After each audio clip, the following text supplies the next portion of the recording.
launch of the Geneva Dialogues on mineral and metal resources. It's a real pleasure to welcome you all to the International Environment House for this purpose, and to also welcome those of you who join us online.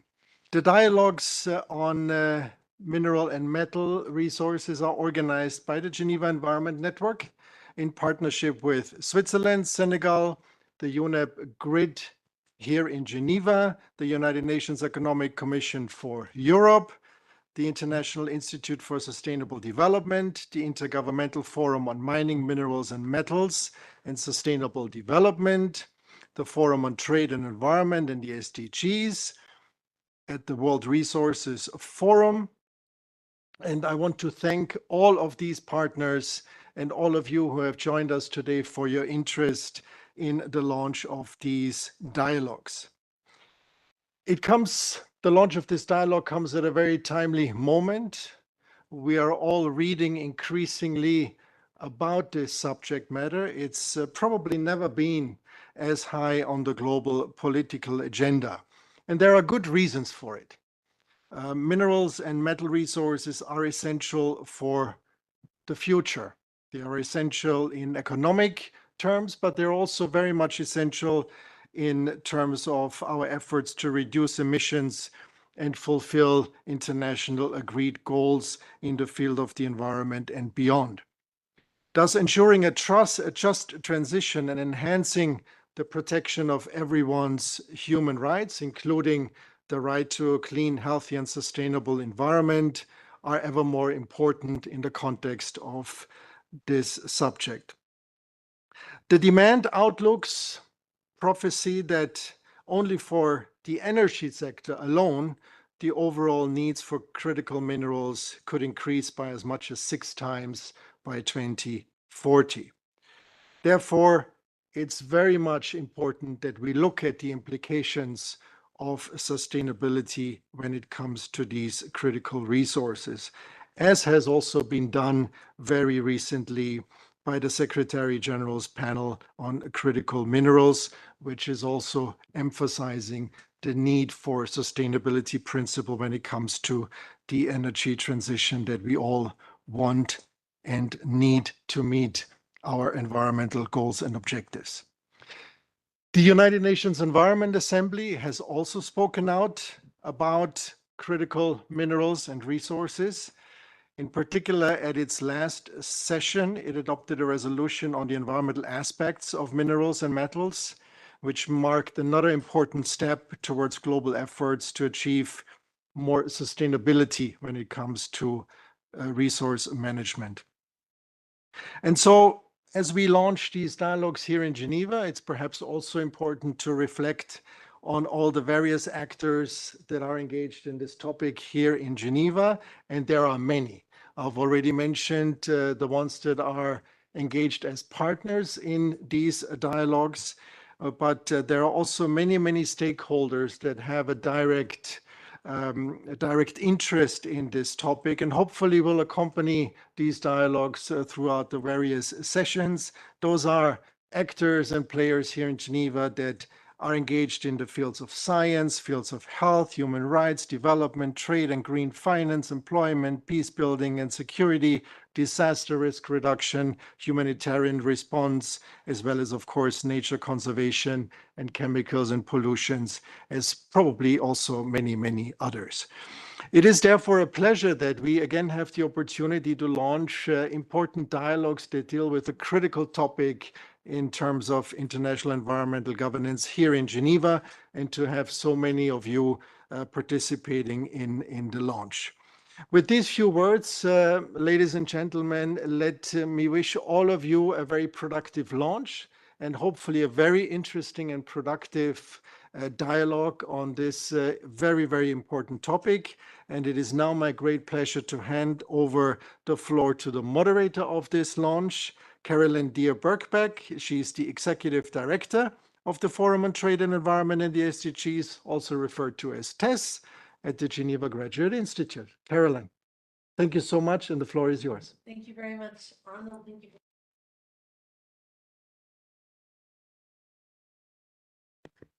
Voila, maybe, okay. So thank you very much, Arnold, and for the introduction. So good afternoon, everyone, distinguished guests, colleagues, and friends online, and also here in person in Geneva. And welcome again to this launch of the Geneva Dialogues on Minerals and Metal Resources.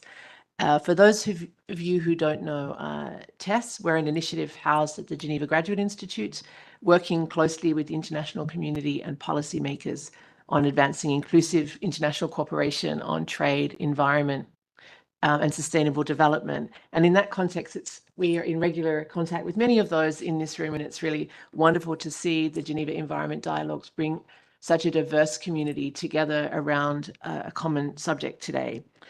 So as Arnold has said in his opening remarks, this series of Geneva Dialogues on mineral and metal resources couldn't really be more timely, particularly given the urgent need to address environmental crises and also to advance sustainable development goals. So to open the meeting, I'm really delighted to welcome guests from the two co-hosts of the series, from Switzerland and also from Senegal. So first I turn to Laura Plachkov, who is the national focal point for UNEA at the Federal Office for the Environment of Switzerland. Laura, over to you. Thank you very much, Caroline.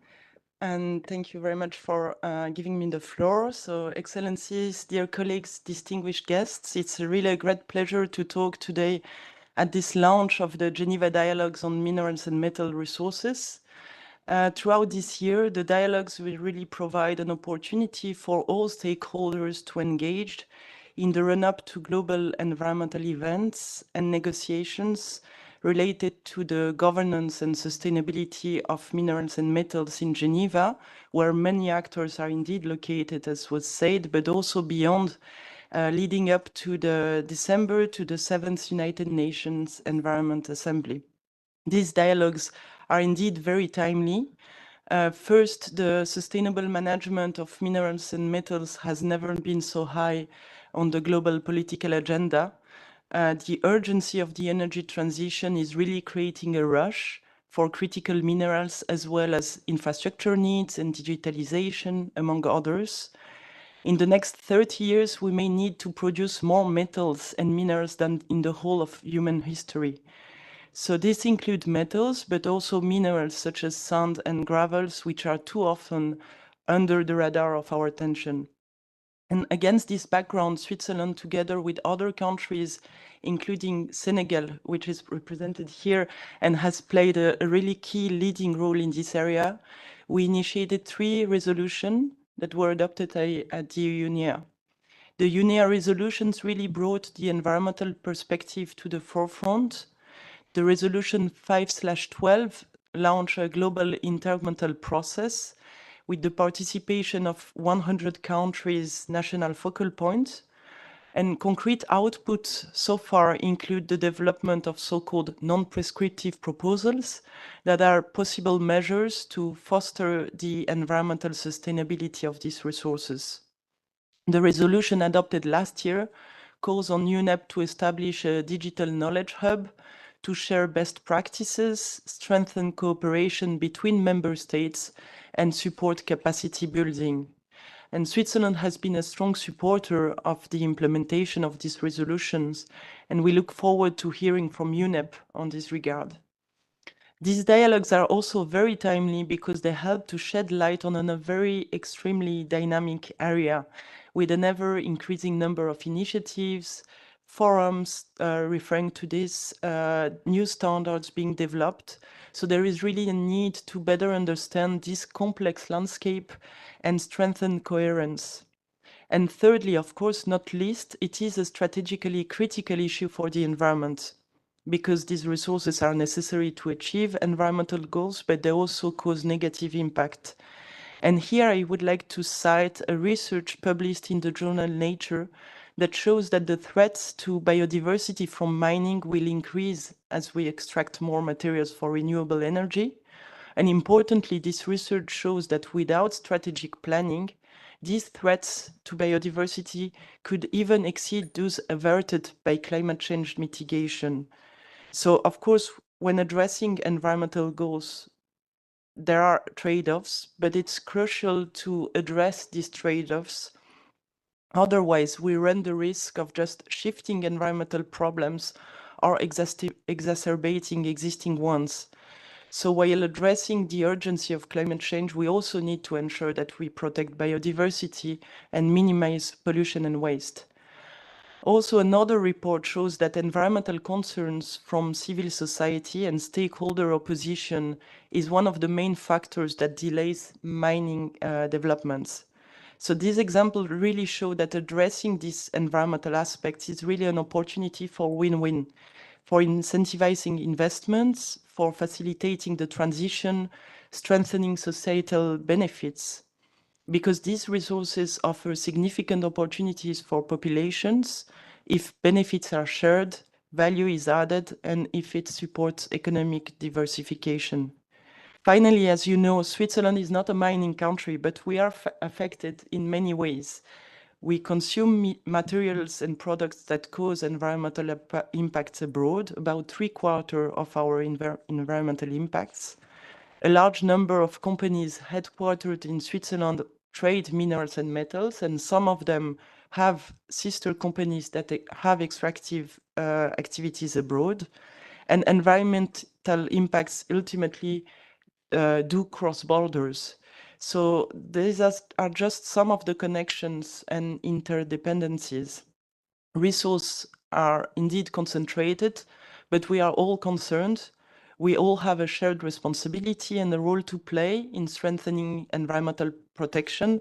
And this is not just government, but all stakeholders, international organizations, the industry, the financial sector, civil society, the scientific community. Will really need all hands on deck. So we are convinced that these dialogues really will facilitate further engagement, breaking down silos, and really catalyze efforts towards more sustainable management of these resources.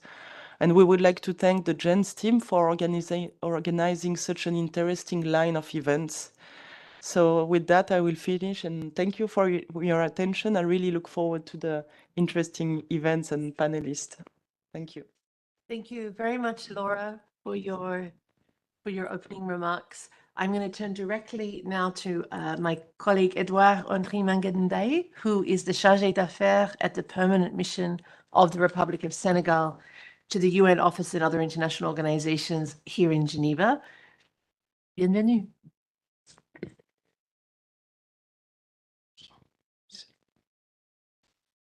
Thank you. With your permission, I will do my intervention in French. Mesdames, Messieurs les représentants de Geneva Environnement Networks, Madame la représentante de l'Office fédéral de l'environnement du gouvernement suisse, Monsieur le représentant de la Commission économique des Nations Unies pour l'Europe, Madame la représentante du Forum sur le commerce, l'environnement et des ODD, Monsieur le représentant de World Resources Forum, Monsieur le représentant de UNEP GRID-Geneva, Monsieur le représentant du Forum intergouvernemental sur les mines, les minerais, les métaux et le développement durable, Monsieur le représentant de l'Institut international pour le développement durable, Mesdames et Messieurs, distingués participants, il me soit permis au nom du gouvernement du Sénégal de vous exprimer notre immense plaisir d'être parmi les intervenants de cette rencontre ô combien importante. Comme vous le savez, l'Afrique dispose d'un potentiel géologique important avec une grande diversité de substances minérales dont dépend une bonne partie de nos économies. C'est pourquoi les organisations communautaires telles que l'Union africaine, la Communauté économique des États de l'Afrique de l'Ouest et l'Union économique monétaire ouest-africaine ont mis en place des visions et dispositifs innovants de développement du secteur minier africain, tout en harmonisant les politiques, stratégies et cadres d'intervention des pays membres. Également, la 19e session de la conférence ministérielle africaine sur l'environnement a été l'occasion pour les ministres africains de l'environnement d'aborder les défis environnementaux du secteur minier auxquels le continent fait face et de proposer des solutions afin de tirer parti des opportunités disponibles. Mesdames, Messieurs, distingués participants, notre engagement dans les différents processus sur les minéraux et métaux tenus jusqu'ici témoigne de notre volonté commune d'asseoir leur gestion durable, favorisant ainsi l'utilisation des revenus pour accroître les retombées économiques pour les communautés.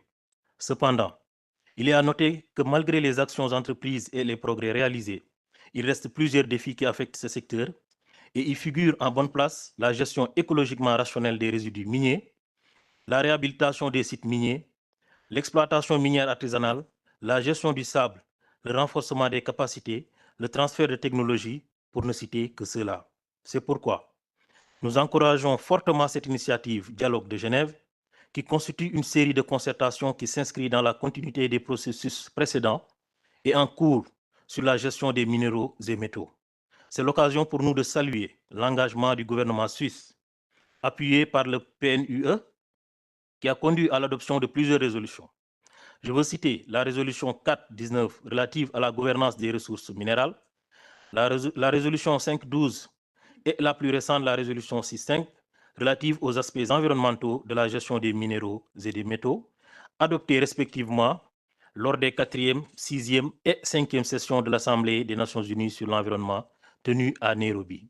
Mesdames, Messieurs, distingués participants, notre session d'aujourd'hui constitue une étape charnière dans le processus qui, nous le souhaitons, aboutira à des actions concrètes qui permettront d'améliorer la durabilité environnementale des minéraux et des métaux tout au long du cycle de leur vie, conformément à l'agenda 2030. Ainsi, nous osons espérer que nous sortirons de cette salle avec des propositions concrètes et durables qui profiteront à tous. Sur ce, nous souhaitons plein succès à nos travaux et nous nous engageons à soutenir les résultats qui sortiront des différents processus COP-BRS, 7e annuaire à Nairobi, COP30 sur le climat, World Resources Forum, etc., qui renforceront à coup sûr l'état de la gouvernance des ressources extractives.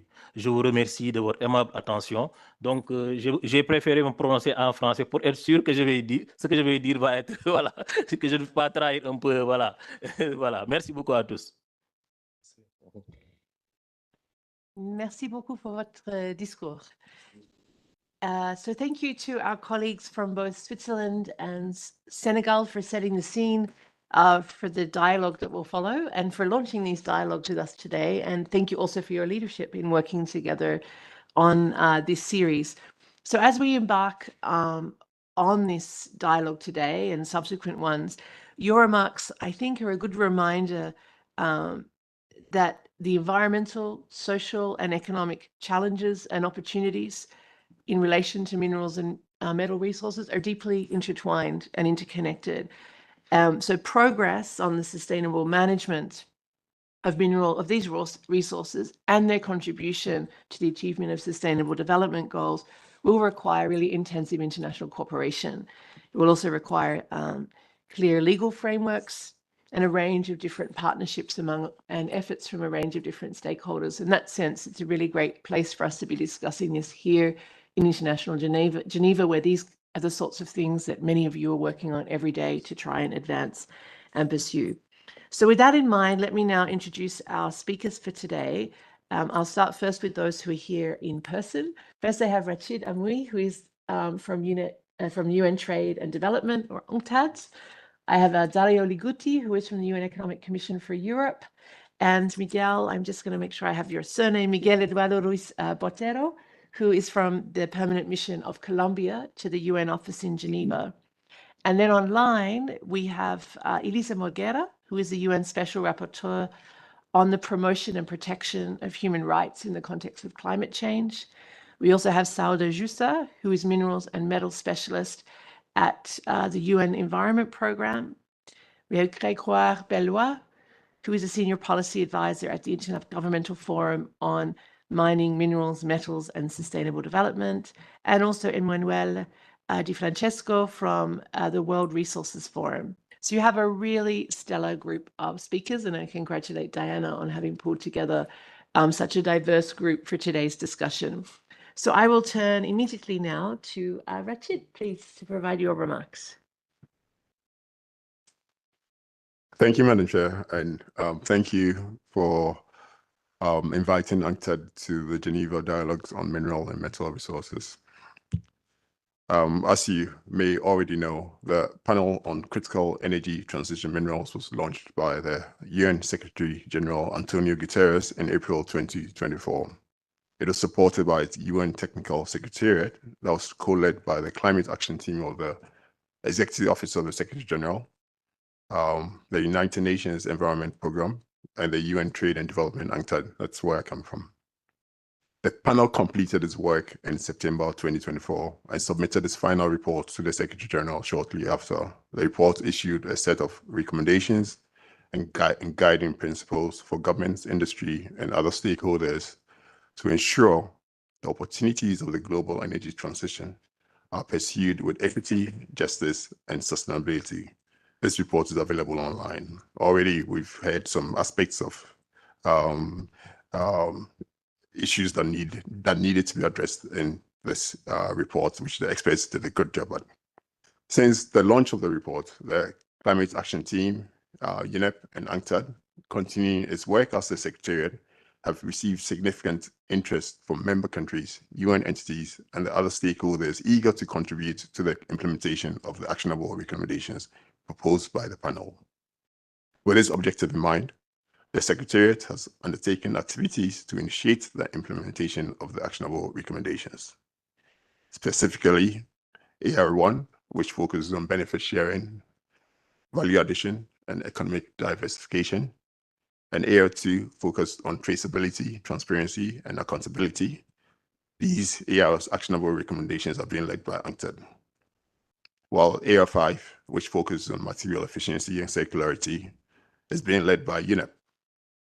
While the implementation of these actionable recommendations, all of their actionable recommendations is being treated equally, priority has been given to these particular AR1, AR2, and AR5 as they can be implemented promptly. So the big question is, what have we done since the launch of the report? First, we're in the final stages of establishing a governance structure for implementing all of the actionable recommendations. A proposal endorsed by the Secretariat, which is the Climate Action Team, UNCTAD, and UNEP, has been submitted for final approval by the United Nations Secretary General. Upon its approval, immediate action will follow for the implementation. Now, here comes a bit of the difficult part, but we've had so many discussions on this, so we think we've got a structure that is ready to go. The implementation structure will comprise of a high-level expert advisory group. This was requested by the panel of experts, so that stays. The high-level group will be composed of UN member states and non-state actors, ensuring a balanced representation of critical energy transition minerals producing and consuming countries and regions.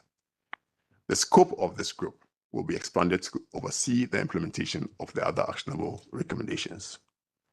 The group will provide strategic guidance and oversight into the technical work carried out by experts organized into technical clusters, one for each of the actionable recommendations, ensuring cross-cutting, alignment, and cohesion of initiatives.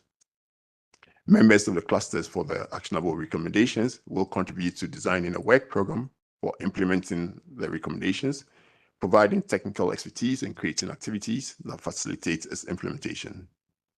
Both UN and non-UN initiatives have been mapped so far by UNCTAD and UNEP to support the implementation of the actionable recommendations.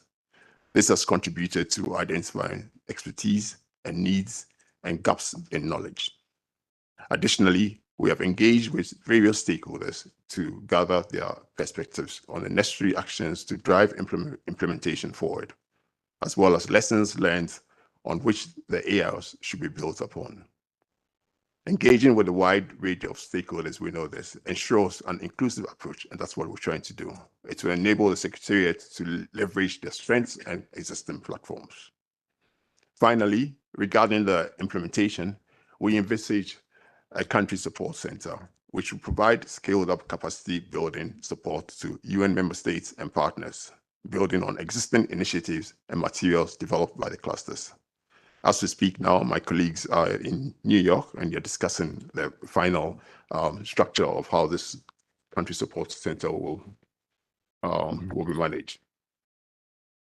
At UNCTAD, we have long supported mineral rich developing countries in adding more value, creating better jobs, and reducing reliance on raw material export and exposure to volatility in commodity prices. Looking ahead, the organization is committed to helping ensure that equity and justice shape the growing market for critical minerals, and that mineral wealth catalyzes sustainable development rather than exacerbating inequalities.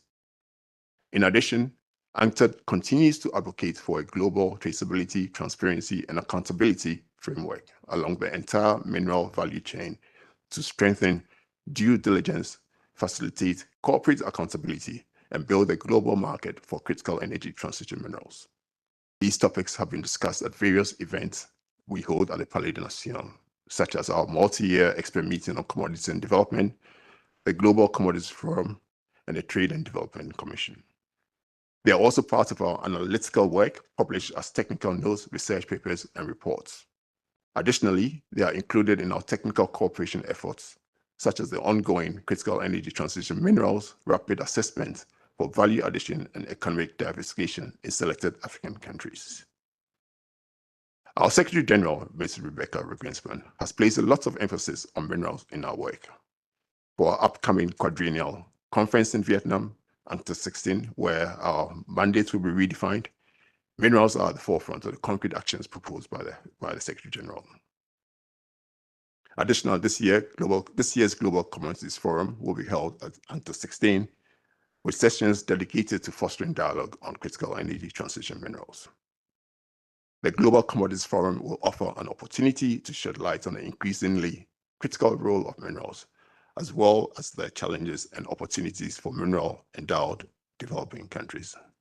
So in a nutshell, this is the brief of what we've done so far relating to the UN SG panel, the implementation, and what UNCTAD is actually doing related to critical energy transition minerals. Thank you. Super. Thank you very much, Rashid, for that overview of the state of play on the UN Secretary General's panel. It's really good, I think, to hear about the follow-up. There are often statements, panels, reports that come out, and it's really great to see that there's so much focus on following up on this and its implementation, and also to hear more about, it's great to hear about your work. I was writing notes that mineral wealth supports sustainable development and not, I think you said, further injustice or something to that effect, but really, really useful framing for this discussion today. So our next speaker is Eliza Morguera, UN Special Rapporteur on the Promotion and Protection of Human Rights in the context of climate change. Elisa, I think you're joining us online. There you are. Super. Yeah, thank you so much. Good afternoon, colleagues. And such a pleasure and an important opportunity for me to share how crucial human rights are for sustainable development, for equity and justice, and for all the conversations and the action we're taking in relation to mining, and particularly critical minerals as well.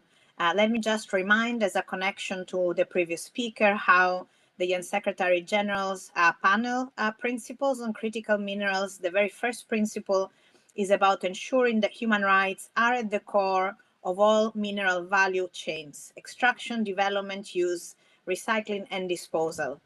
And of course, even without this reminder, which is, however, very important, we should all be aware that states' obligations in relation to human rights are very much applicable to mining, and that we should keep in mind in our assessment of trade-offs that human rights are interdependent and universal, and the interconnectedness between a healthy environment and our human rights is crucial to really understand what are the stakes, who needs to be participating in decisions, and how we need, I think, to move away from a logic of winners and losers. And in fact, avoid any inaccurate contraposition between benefits for larger society and potential negative impacts on some groups within society, because really everyone's human right to a healthy environment is at stake and at risk. And even when we may see that there are more immediate or disproportionate impacts on particular human rights holders, we should be very attentive about how those impacts are signals that other universal human rights are also on the line. And it is really crucial, as it has already been underscored by previous speakers, how we need to think about the impacts of mining across all the elements of the human right to a healthy environment, thinking about biodiversity loss, water shortages, ocean degradation, of course, climate impacts and toxic pollution, and really thinking about how all of these aspects are, again, interlinked and interdependent. We also need to look at this matter with a very careful attention to the growing evidence of human rights impacts and violations that have already been arising in the context of mining more generally, and in the critical mineral sector in particular. And they range from involuntary resettlements of indigenous peoples and peasants without adequate consultation and compensation, lack of proper consultation and public participation in information processes, different forms of environmental degradation, but also deprivation of livelihoods and access to water, food and clean air, forced labor, and even sexual and gender-based violence, among others. So we need to rely on international human rights law, principles and approaches for states to apply the precautionary principle in the context of mining, and also for the private sector, for businesses to really be as fully aware and fully equipped to evaluate in advance any potential negative impacts they may have across their value chain on human rights in the light of the UN Guiding Principles on Business and Human Rights. And business have distinctive responsibilities to identify and assess human rights risks and take effective measures to prevent those identifiable risks, tracking whether their measures are effective, and sharing that information with everyone, and in particular with potentially affected communities. I would like to underscore the importance of the work of other UN Special Rapporteurs in this area. My colleague Marcos Orellana, the UN Special Rapporteur on Toxics and Human Rights, has made very detailed recommendations on assessing the potential impacts of different technologies that may be used in mining, and the need to support both detoxification as well as decarbonization. Also, the UN Special Rapporteur on the Human Right to a Healthy Environment, Astrid Puentes Riaño, has recently published her latest thematic report on the ocean and human rights, where she raised particular issues which all three mandates have already engaged with in relation to deep seabed mining. The importance of understanding the heightened risks for the environment and human rights in the context of deep sea ecosystems that are poorly understood, that are particularly fragile, and that play a role both in the context of climate regulation, the global water cycle, and also the protection of marine biodiversity, which in and of itself also contributes to climate mitigation and adaptation, and the protection of the human rights that are currently affected by climate change, which was very much underlined also by the International Tribunal for the Law of the Sea in last year's advisory opinion. I should also maybe recall very briefly that the UN Working Group on Business and Human Rights has also underscored both states and private companies' obligations and responsibilities in relation to deep seabed mining. And of course, Astrid and I are very involved in providing further advice and clarifying human rights obligations, including necessary standards of participation in the context of the ongoing work at the International Seabed Authority. Maybe a couple of final points before closing. I was interested to hear the reference to the importance of fair and equitable benefit sharing in mining.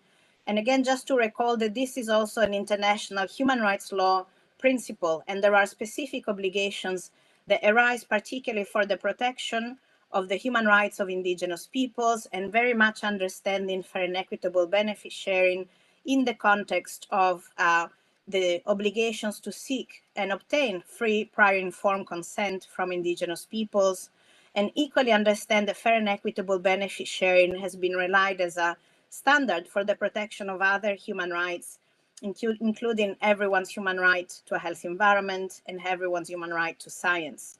And just to understand how that notion really allows for and supports a participatory process, understanding needs, understanding rights at stake, and hopefully also opening up for a discussion around what are the most sustainable economic models that really allow for the full protection and realization of human rights. I would like to congratulate the organizers of the initiative of the Geneva Dialogues on Mineral and Metal Resources. I'm sure that the other special rapporteurs are very keen to participate, and I'm definitely committed to continue to contribute to those events in Geneva when I'll be there, and in other international engagements that are also on my agenda. I'm very sorry I have to leave now the webinar, but I look forward to staying in touch and supporting the process as much as I can. Thank you.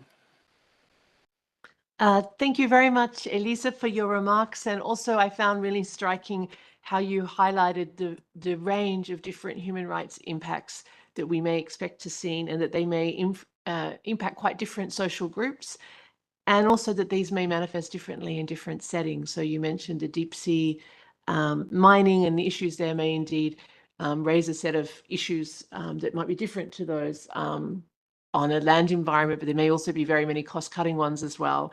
But really useful to have the nuance and the detail on the range of different human rights implications and issues to be taken into account. So thank you very much for joining us. So I'm now going to turn to Sauda Jussa, who's also with us online, who is the Mineral and Metals Specialist at the Industry and Economy Division of UNEP. Sauda, you have the floor.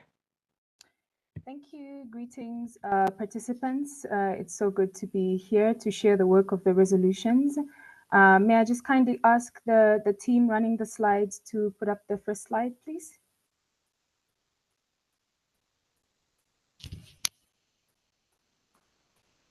Thank you. Next slide. Thanks. So the United Nations Environment Assembly at its 5th session adopted Resolution 512, Environmental Aspects of Minerals and Metals Management, in March 2022. And this is along the full life cycle of minerals and metals, including extraction, on-site, off-site processing, refining, management of mining waste and tailings, rehabilitation of sites, and closed or abandoned mines, including manufacturing and recycling. And this specific resolution 512 requests the executive director to, subject to available resources, to convene transparent and inclusive intergovernmental regional consultations, including with relevant international organizations, with regional multilateral environmental agreements, and with relevant stakeholders acting as observers to feed into a global intergovernmental meeting, with the aim of developing non-prescriptive proposals to enhance the sustainability of minerals and metals along their full life cycle, in line with the 2030 agenda. Next slide, please.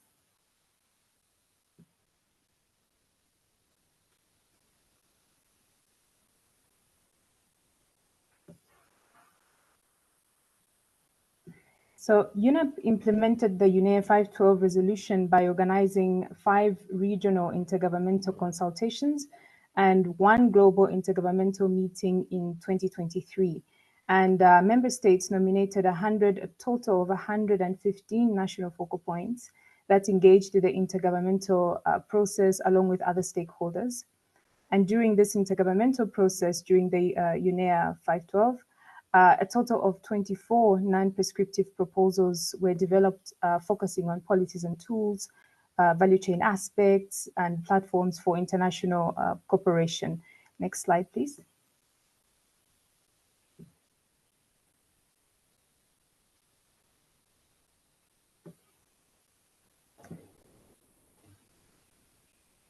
Furthermore, a report on sand and sustainability entitled 10 Strategic Recommendations to Avert a Crisis was launched in April 2022.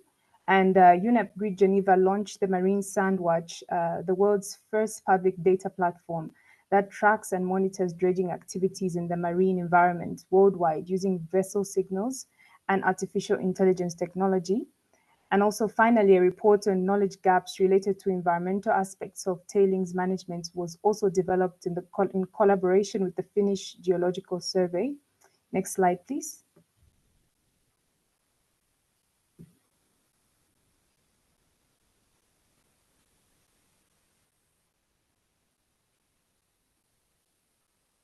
The operative paragraphs of Resolution 6.5 set specific tasks for UNEP.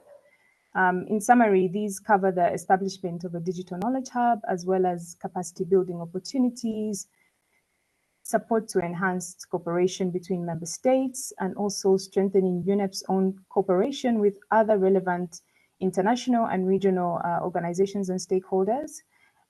This resolution entitled Environmental Aspects of Minerals and Metals, this is the resolution 6.5, entitled Environmental Aspects of Minerals and Metals Management. The resolution makes several requests to UNEP with an implementation period from the date of the resolution's adoption in March 2024 up to UNECE 7, which we are having this year in December, when UNEP is requested to report back on the progress. Next slide, please.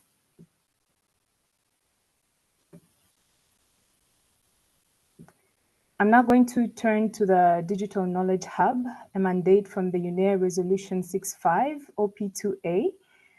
Just to give a small introduction, we see that the Digital Knowledge Hub will be a key platform for bringing together the various strands of the UNEP Resolutions 419, 512, and 65.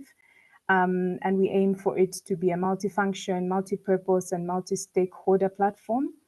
We are working towards an overall objective to provide access to information and best practices on enhancing environmental sustainability of minerals and metals.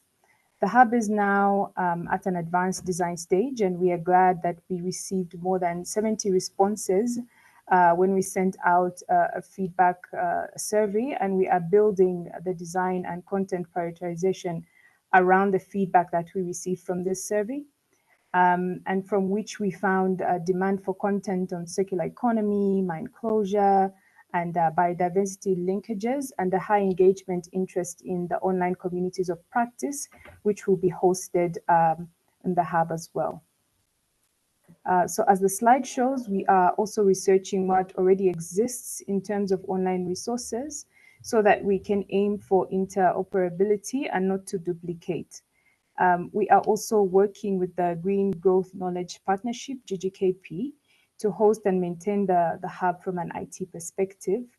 And lastly, on this slide, I would also like to acknowledge the government of Switzerland and the European Commission, who have provided UNEP the necessary funding to progress our work on this hub. Next slide, please.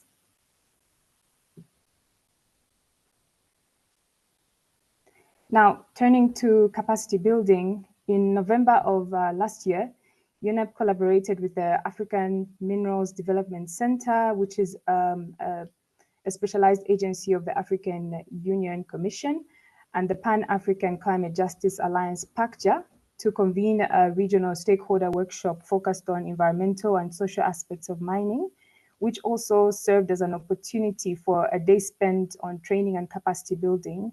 And during this event, UNEP delivered a number of sessions, including presenting the outcomes of the UNEP 512 consultation process. UNEP also provided capacity building on strategic environmental assessments, also environmental impact assessments for mining, in partnership with Planet Gold, who delivered a session on artisanal and small-scale mining, and participants also participated in a session delivered by IGF on mine closure. And as instructed by the Resolution 65, we are also focusing on developing online platforms and resources for learning and information sharing via this digital knowledge hub. And we're looking at massive open online courses or MOOCs and self-paced training modules. And one example is the African Mineral Resource Classification System Introductory course, which is based on the United Nations Framework's classification system. And this introductory course is spearheaded by the African Minerals Development Center of the AU. And lastly, UNEP is also organizing an in-person meeting in September 2025 for our national focal points and stakeholders. Next slide, please.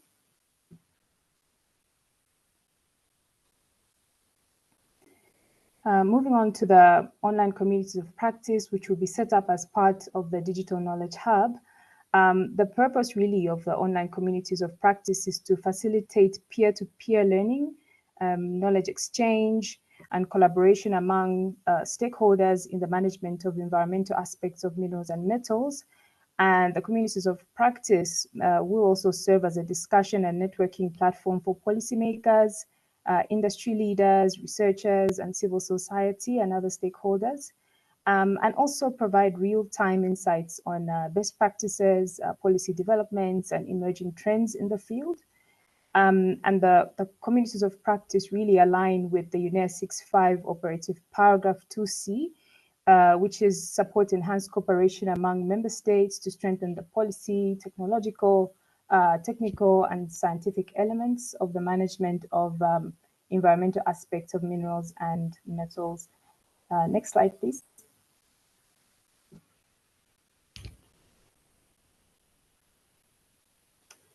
Now moving on to strengthen cooperation between UNEP and relevant stakeholders, an ask of OP3. Collaboration and cooperation has been a major focus for UNEP going forward, with the plans to leverage existing and new partnerships in the implementation of the UNEA resolution activities. And we are delighted to mention that we formally signed a memorandum of understanding with the Intergovernmental Forum on Mining, Minerals, Metals and Sustainable Development, known as IGF, last year in Geneva at IGF's AGM. One more example to highlight under this section is continued coordination for future collaborations with the UNECE Industrial Accidents Convention, who bring significant expertise in relation to mine tailings, from supporting implementation of the Industrial Accidents Convention, amongst other initiatives. In terms of the UNESG panel on critical energy transition minerals, UNEP contributed in 2 ways. UNEP contributed as part of the Secretariat together with the Climate Action Team of the Executive Office of the Secretary General of the UN, as well as UNCTAD, and UNEP contributed to the technical advisory group that supported the panel in its work through a number of briefing notes and technical insights, and a lot of background documents, oral and written submissions that member states and other stakeholders provided throughout the UNEA 512 intergovernmental process were leveraged to provide technical input into the work of the panel. In this context, the UNEA Resolution 65, paragraph 2 and 3, specifically asked the UNEP ED to work with other organizations and partners, and this engagement with the panel's work was just part of that partnership effort. Next slide, please.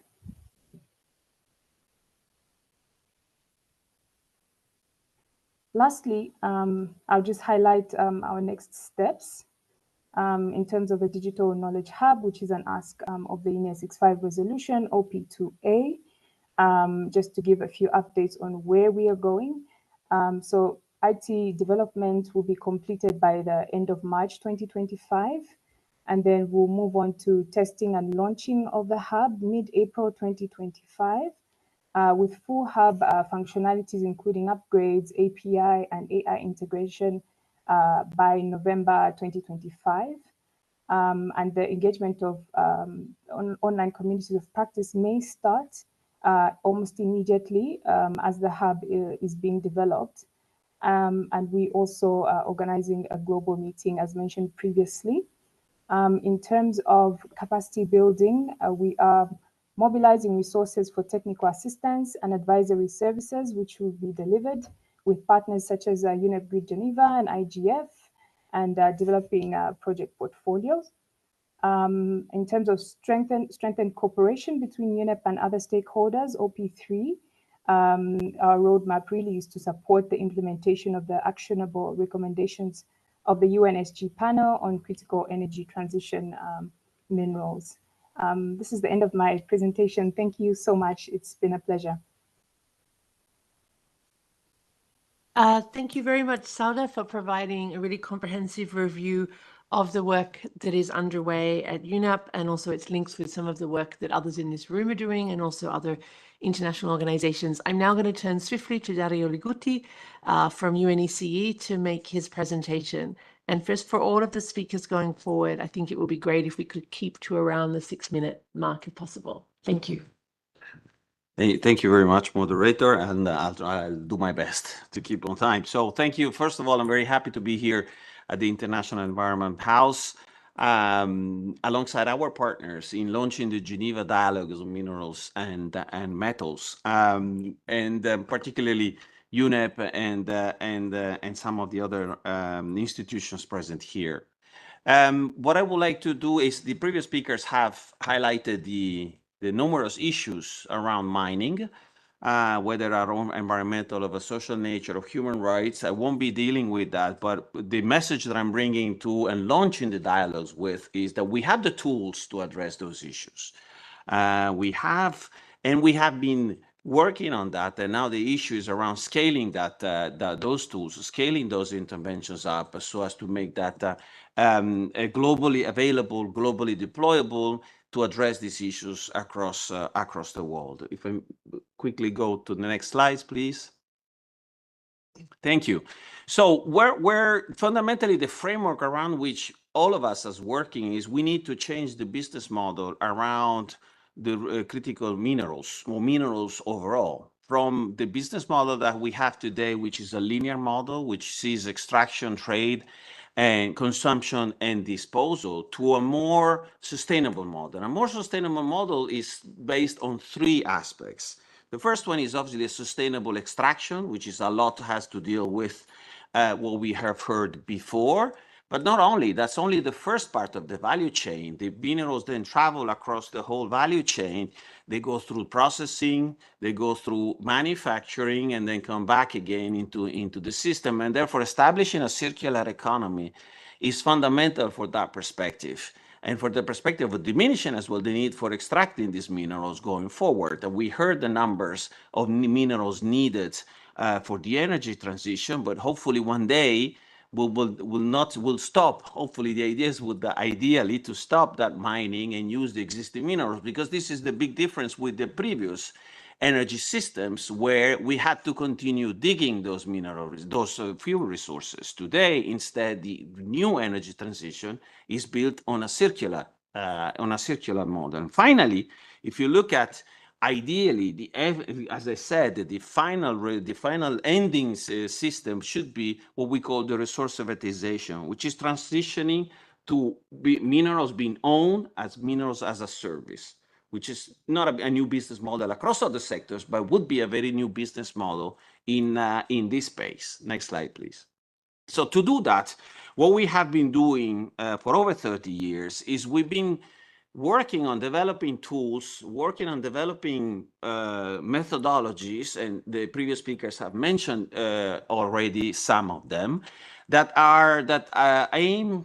They have three objectives: to ensure security of supply, because it's critical for the energy transition, the availability of those minerals; the stability of prices, that's a very critical point for business and for investors and for countries as well, whose budgets depend on those royalties and depend on those minerals; and sustainability. Of course, we have heard all the previous speakers highlighting the different aspects around the sustainability, which, you know, not only environmental but socially and from a human perspective as well. And so the two big, if you want, we elaborated a framework which goes under the United Nations framework, which is a tool for the implementation of the UN Critical Energy Transition Mineral Principles that were mentioned by my colleague here on the right, but as well by the online colleagues, as recommended by the Secretary General's panel, which is the UNFC and the UNRMS, is United Nations Framework Classification for Resources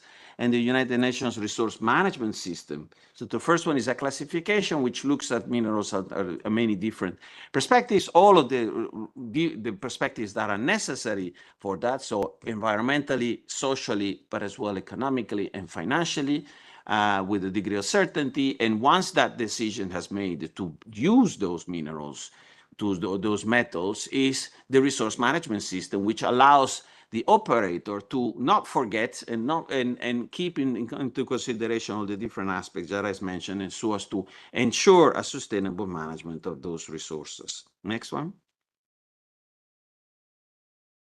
And so where we are, I mean, the colleague from UNEP online mentioned AMREC. AMREC is based on UNFC.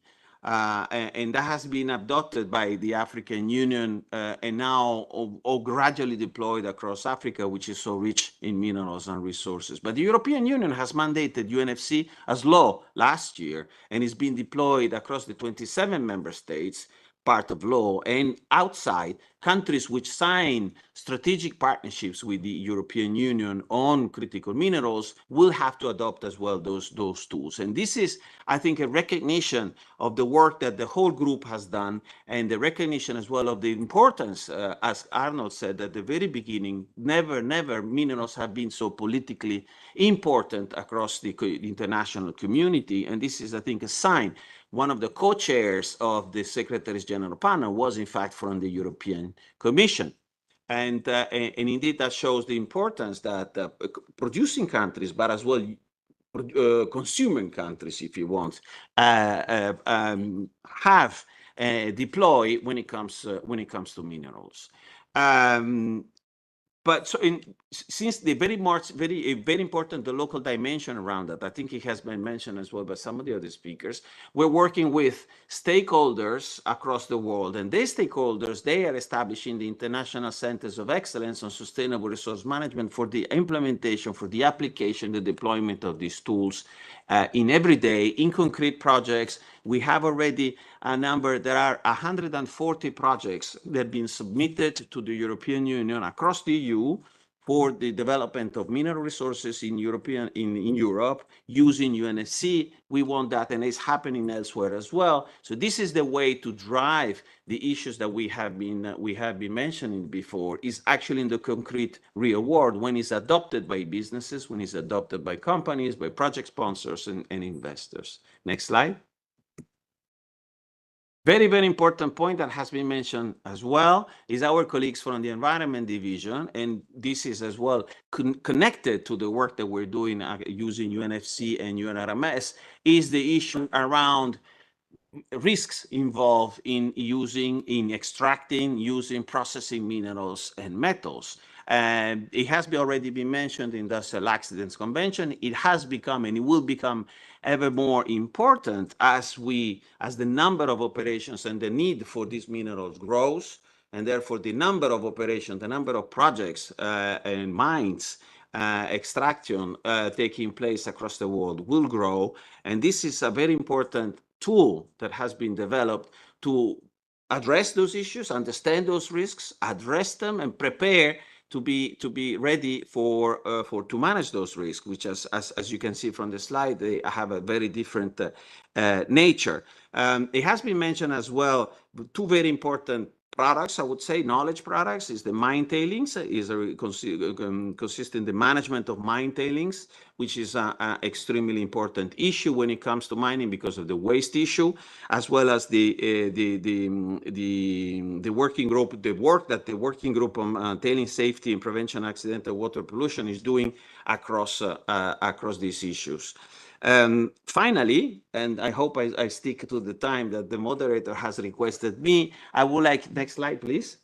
I would like to everybody to invite you already for the next dialogue, which is taking place in Geneva in the framework of the UNECE Resource Management Week, taking place at the end of March, where a lot of the issues that we have discussed, a lot of the stakeholders that we have discussed, a lot of the partners around this table will be participating. We're very happy to host another dialogue, another part of, as Arnold said, of these continuous milestones and keeping up the momentum on such an important issue across the world. It's happening here in Geneva. So you're all invited, and people as well online, they're all invited to follow the whole week. There is plenty of issues which will be discussed there, and it's a full week dedicated to minerals and resources. And with that, moderator, I'll give you back the floor. Thank you. Thank you very much, Dario. Really fascinating to hear about the range of tools that you've developed over time, but also how they're being taken up in a range of these different processes. I'm sure I should have heard it before, but I really thought it was quite new to hear the idea of minerals as a service.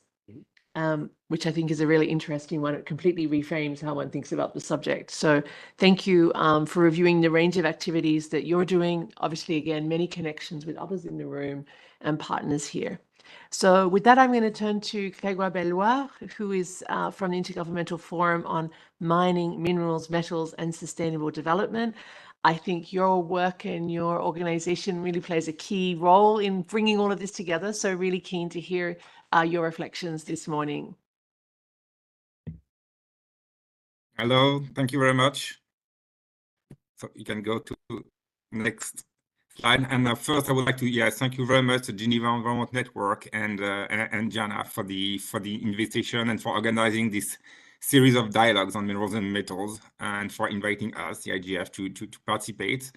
It's really a pleasure to be here with you. And I also would like to really thank Switzerland and Senegal for their leadership on this topic. So my name is Grégoire Bellois, Senior Policy Advisor with the IGF, the Intergovernmental Forum on Mining, Minerals, Metals, and Sustainable Development. So IGF for short, it's way easier to pronounce.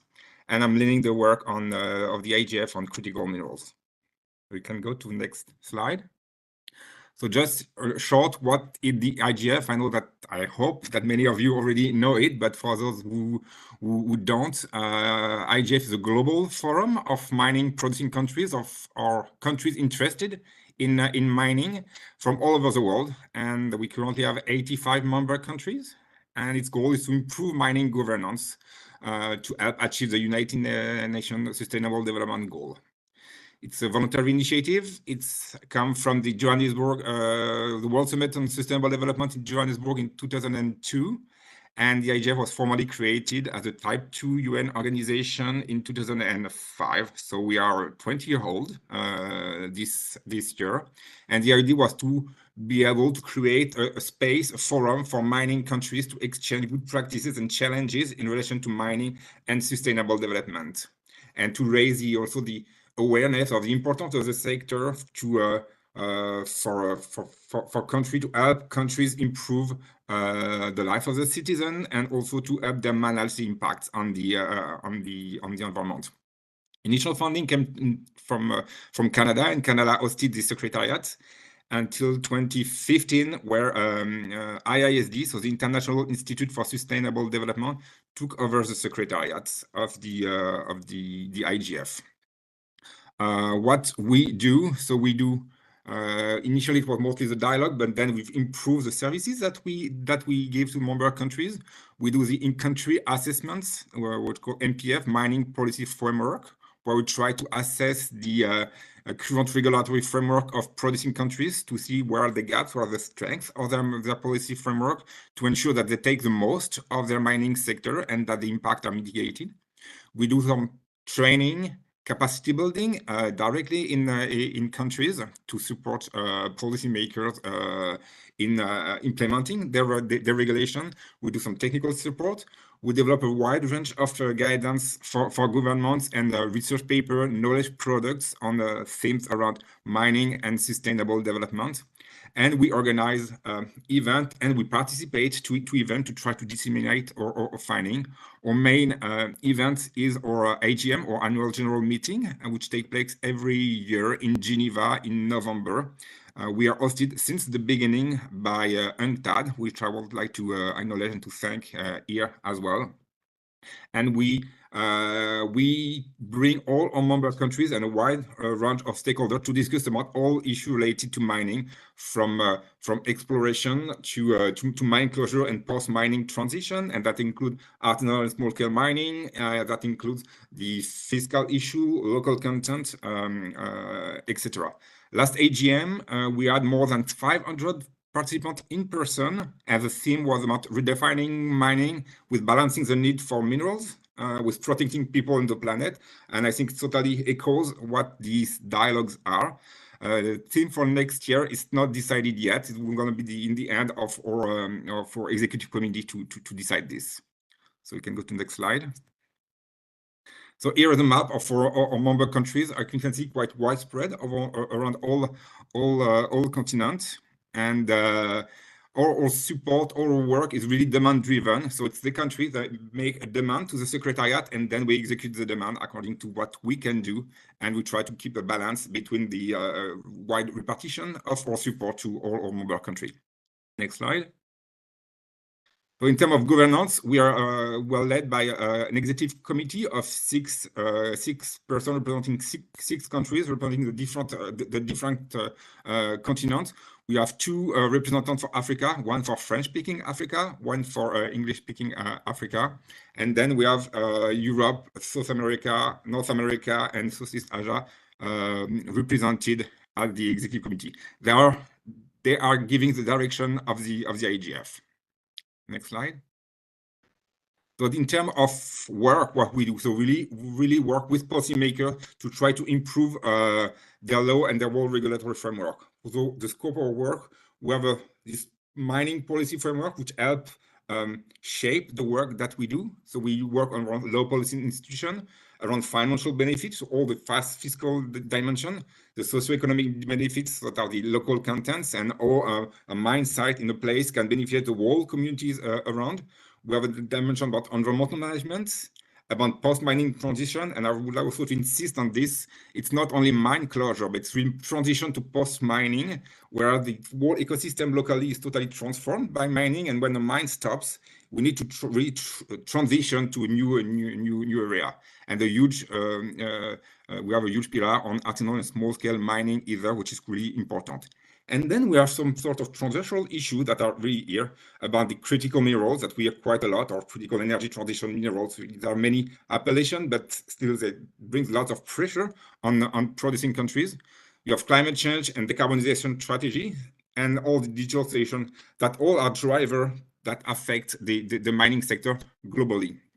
And then we have also other transversal issues such as gender equality, the need to have resilience community around mine site, and the need to bring social justice and social inclusion. I think it was already discussed by the last intervenants earlier. Next slide, please. And these are the kind of tools that we developed. So we developed some principal guidance for governments to try for them to implement their laws and regulation around specific topics. So we have about artisanal small-scale mining, local content, environmental and social impact assessment, environmental management. So this, I selected some that are really related to environment, as well with the Geneva Environmental Network. And we develop other tools. So the guideline, we have some pieces of research where we try to go a bit deep and to unpack some issues and to try to bring some updated research to our members and to government officials in their country who don't necessarily have the overview of what's happening everywhere in the world. We develop some briefing notes and some case study, because really the idea of the forum is really sharing experience, sharing what works, what doesn't work, what are the challenges, what has been done to tackle such challenges. So it's really something that we want to do. And of course, nothing can be done without partnerships. And I know that previous intervenants discussed about this. So I think we can go to next slide. So one example of partnership is the partnership that we signed with UNEP to try to advance on issue that both UNEP and IGF are interested. And the objective is to try to use each other's strengths and each other's reach to make sure that the tools that we have are implemented elsewhere. I think that Dario mentioned it quite well.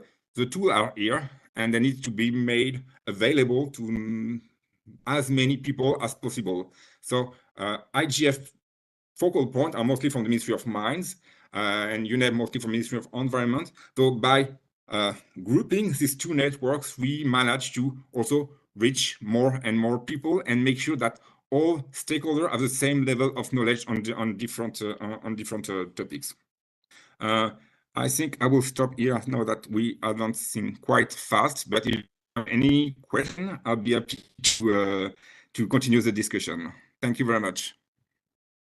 Thank you very much, Grégoire, for your presentation, and really interesting again to see the range of guidance, tools, research and assessments and so on that are available, and also to see that you are working again closely with others in this room on many of those elements. I think you are the person today most to focus on work around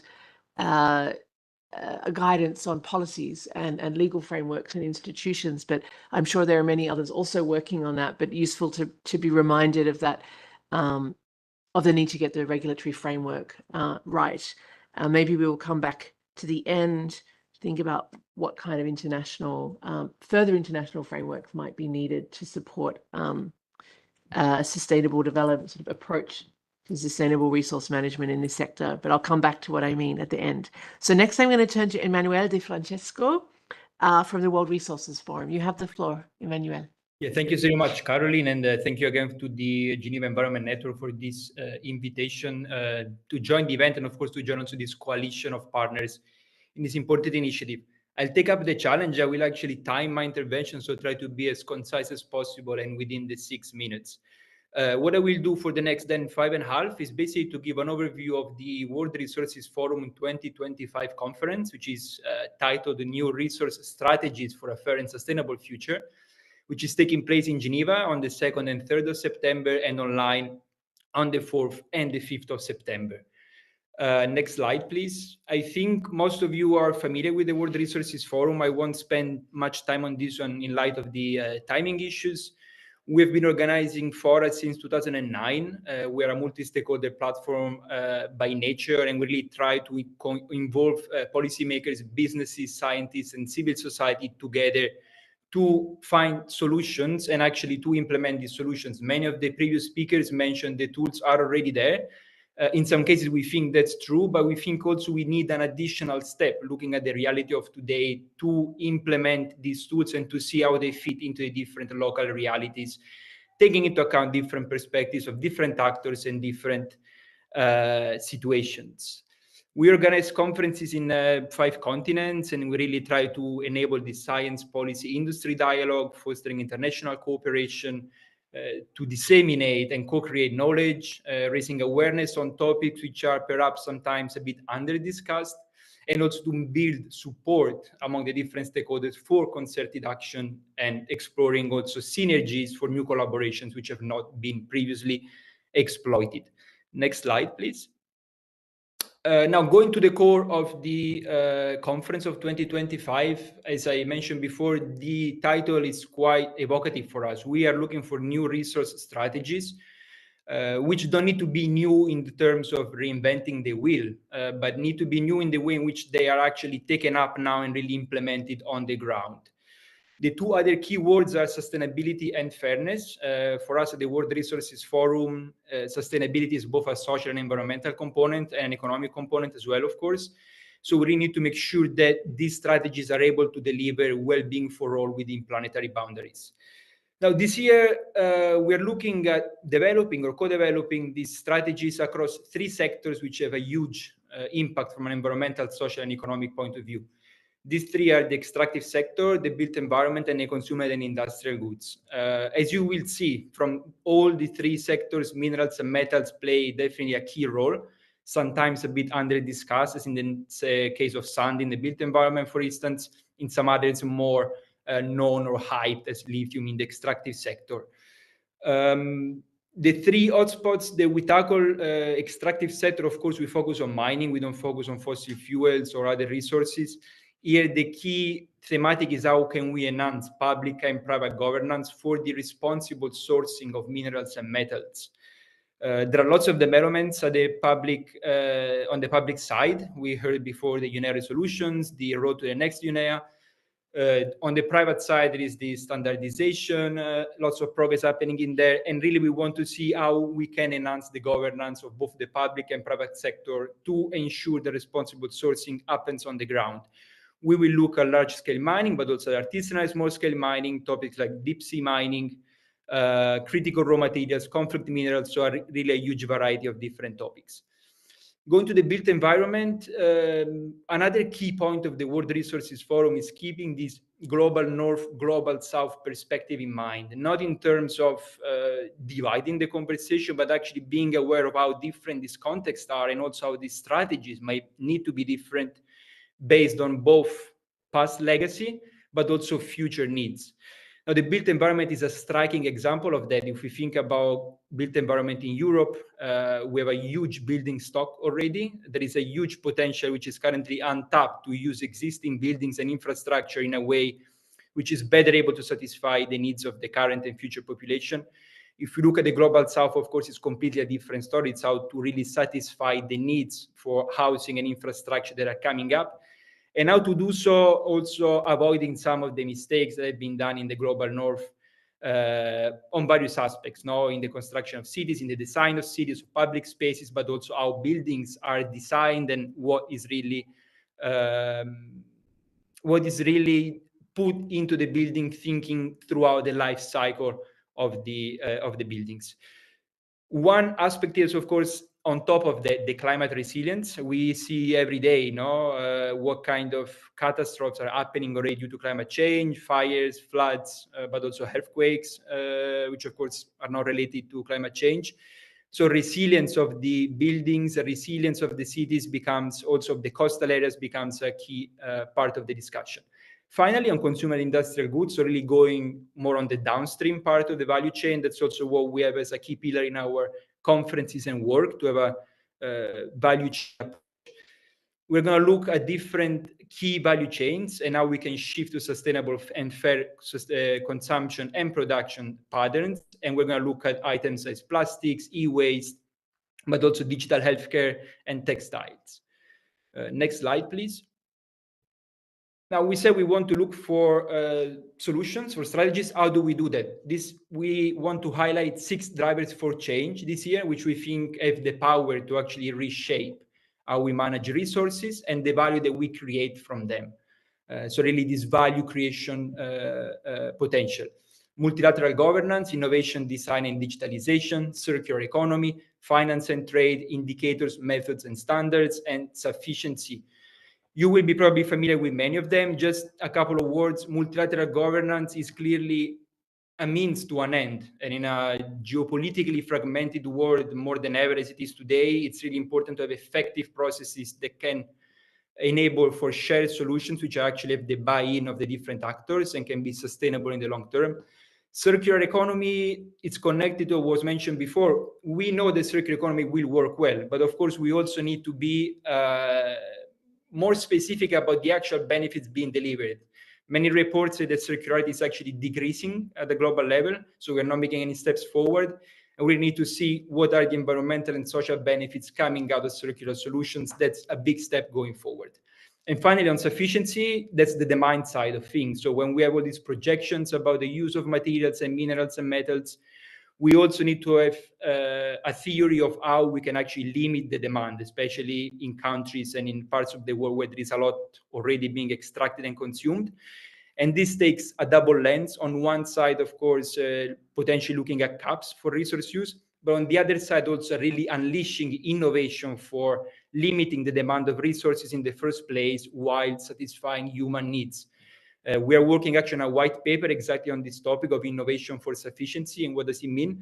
So we will be happy also to share that in due time. Finally, just last couple of words. I know I'm already late and I apologize for that. The strategic framework that we want to create, that's really the core of the conference. So all the different actors coming together using the 6 drivers for change to create this strategic action framework, which then can be applied across the 3 sectors. Finally, to conclude the program of the conference, next slide, please. It's a varied program with different sessions. We invite all partners to join us. There are going to be inspiring talks, panel debates. We have partner-led sessions, so everybody can actually submit a proposal for a session to be held during the conference program, an exhibition area with innovations, and also a very big scientific program. Next slide. We just invite anybody to get in touch with us. Please, you can use my email address as well for any ideas or collaboration ideas that you have in mind. Thanks again for this opportunity. Apologies for the slight delay, Caroline, and back to you. No, thank you very much, Emmanuel. I think that you were really shifted a little bit the focus of the discussion as well by looking not just at the extractive sector, but the industries upstream that are using these products and the role that they will have to play in supporting sustainability. I guess they're downstream actually in supporting sustainability in the minerals and mining sector as well. So that's really an interesting perspective. What I'm going to do is turn swiftly to Miguel Ruiz Botero, who's been extremely patient and probably worrying that we won't have time for his presentation, but we're really looking forward to your remarks as our last speaker this afternoon, Miguel. Thank you. Thank you. Thank you very much, Carolyn. I'll just get right down to it then. We'd like to thank the Geneva Environment Network and organizers for their invitation to the launch of the Geneva Dialogues on Mineral and Metal Resources. We believe these dialogues will be fertile terrain to conduct the important discussions that are much needed in this field. As many of my colleagues have already remarked, the global energy transition to clean and sustainable energy faces a fundamental challenge. And that is the availability of critical minerals such as copper, lithium, nickel, cobalt, and rare earths, which are vital for technologies such as wind turbines, solar panels, electrical vehicles, and others. According to the IEA, demand for these minerals for clean energy applications could triple by 2030, with a view to achieving the goal of zero net emissions by 2050. In 2023, during COP28, governments set a target to triple renewable energy capacity and double energy efficiency by 2030. These goals depend, of course, on a secure and sustainable supply of these minerals. However, the exploitation of these resources, particularly as production is scaled up, is not without externalities. And it's already generating a host of issues related to social, environmental, and economic justice in many producing regions, particularly in the global south. The actionable recommendations that emanated from the Secretary General's expert panel on critical minerals for energy transition picked up on several of these issues and suggested courses of action, which my country believes should constitute the basis of a roadmap towards effective governance of critical minerals. With this context in mind, Colombia has shown its commitment to the sustainability of critical minerals through its active participation in key global forums. These include, of course, the negotiations leading up to the adoption of UNEP 512, the intergovernmental consultations promoted by Switzerland and Pakistan for the environmentally responsible management of minerals and metals and other fora. However, the limited progress that has been made up until now in establishing an intergovernmentally agreed global framework for critical minerals, and particularly for the issues of transparency, traceability, and due diligence, is not lost on us. As such, building on the platform of CDCOP 16 in Cali, Colombia proposed an initiative to establish an internationally legally binding agreement on the traceability of the supply chain of critical minerals, which seeks to ensure that the extraction of essential minerals for the energy transition, such as cobalt, nickel, and rare earths, is carried out in a responsible and sustainable manner, minimizing environmental and social impact. The launch of the initiative marked the beginning of a roadmap towards the eventual adoption of a legally binding instrument on mineral and metal governance. While we are still carrying out consultations with partners and like-minded countries to establish what form would be most fit for purpose to launch negotiations towards an internationally legally binding instrument, Colombia is committed to drive progress towards the establishment of such an instrument, which we believe is crucial to the effectiveness of the energy transition and to ensuring that its externalities do not create additional suffering in the global south and hamper sustainable development. As such, we will shortly be ramping up engagement in order to promote the negotiations of such an instrument based around the following objectives, at least mainly these following objectives. The first is strengthening transparent and sustainable value chains. We believe it is urgent to adopt sustainability practices throughout the minerals value chain, from extraction to recycling. Particularly important are traceability of minerals and implementation of ESG criteria, ensuring that the energy transition is based on the principles of fairness, equity, and transparency. The mineral supply chain must promote responsible practices in all links, avoiding exploitation, the promotion of the interests of criminal actors, and ensuring due diligence in mining processes. The second objective is to achieve a just energy transition. We need to ensure that the energy transition to clean sources not only guarantees the supply of critical minerals, but also promotes local economic development, respects the rights of communities, and protects ecosystems. A third objective would be to harness the potential of critical minerals as drivers of sustainable development. The mineral wealth that is present in the global south represents an opportunity to transform the economies of many developing countries towards more sustainable, diversified, and high value-added models. Critical minerals can drive the creation of green jobs, foster technological innovation.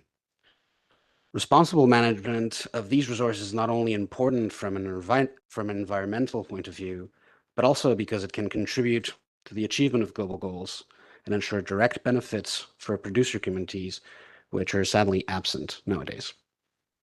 And finally, international cooperation. My country believes that sustainable financing and the transfer of technology and know-how are essential for developing countries to implement sustainable practices in the mining of critical minerals, and that international cooperation should facilitate capacity building, and the development of infrastructure for the environmentally sustainable production and processing of these minerals. We are, of course, convinced that this is an important step that has yet to be taken.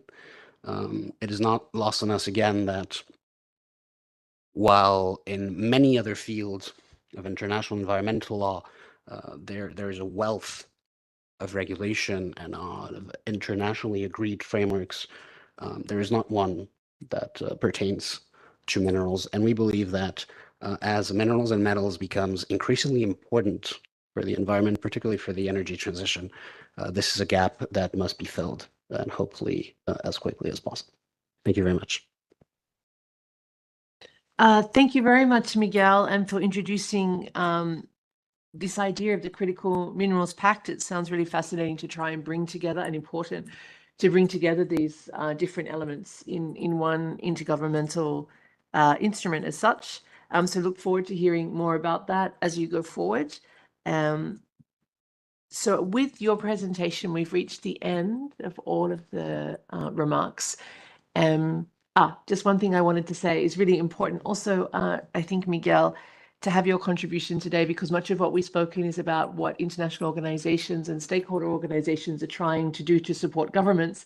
But it's interesting also always to be aware of what governments are trying to do with each other and among themselves to take these issues forward as well. And the synergies between this work at the international sort of into the level of international organizations, and how that can support also the work that governments are, the cooperation that governments are trying to generate. So I think as we are at 4:58, we have just 2 minutes to close. So I apologize for those who have questions. The questions we've received online, I can convey to some of the speakers that we have here today. But I think nonetheless, we've had a really rich exchange. There hasn't been a real exchange among the speakers, but I know everyone has been taking notes and understanding more about what each other is doing in this space. One of the last things that I wanted to mention, which was kind of to link the first presentation by Rashid with the last presentation by Miguel and many in between, is that when we think about the critical mineral sector, trade plays a really critical role in this sector. In our work at TESS, we're very conscious about the role of trade and supply chains, the tensions around those, the complexity of those supply chains, both in terms of the minerals and metals themselves, but also, as Emmanuel mentioned, for some of the industries downstream that use these. So I think something we really need to think hard about is what kind of trade cooperation will be necessary to ensure both the environmental outcomes that we want and also the outcomes in terms of sustainable development, economic diversification, and transformation that many countries are really hoping that these critical mineral resources will enable them to realize.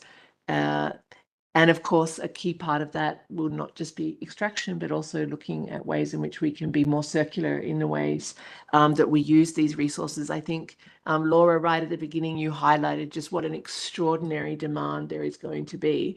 And so we will really, really need to be working together to make sure that we meet that demand, manage that demand in a way that works for planet and the people. But the other one element we haven't spoken about so much today, which a couple of people had on their slides, was about requirements in terms of financing and investment, both to meet the critical minerals demand, or energy and metal to mineral demand, but also to make sure that we can do so in a way that's sustainable and generates employment and returns, in particular for developing countries. So one of my appeals in going forward is just that we think hard about how also we can somewhat reframe some of the discussion, particularly around critical minerals, so that it is less only about the geopolitical dash for these materials and the competitiveness constraints at hand, but that also puts the sustainability considerations really at the forefront, and the development considerations as well. And I think that's a contribution that this community here can really make together. I see a lot of shared understanding and recognition of the importance of that. So hopefully we can help the kinds of efforts that Miguel is trying to lead as well, to ensure that we have a more cooperative international framework in this sector. So with that, I think it's time to close. I'd like to thank all of our speakers for their really excellent contributions. I'm sure there's much more that could be said, and I apologize to those in the room that we haven't had the opportunity for that today. But I just want to close also by thanking Diana and her colleagues from the Geneva Environment Network, and again to thank Switzerland and Senegal for having the initiative and the willingness to support this dialogue series. It's really, really important to have that drive from governments here as well. And just the last thing is Diana has asked me to announce some upcoming sessions in the series. So the next one will be on the 13th of March on the threats of deep sea mining, which will also be part of the Geneva Rights and Environment talks. On the 26th of March, there'll also be a side event, which Dario alluded to earlier, the UNECE Resource Management Week, which will be on circularity.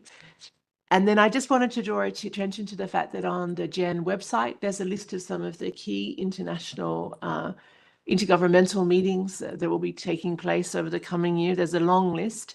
But also today, we heard about several exciting events that you're all involved in already. In March, there is, now I'm trying to remember what was the one in March. Yeah, this is the UNECE week. In September, the IGF is, in September, we have the World Resources Forum in Geneva.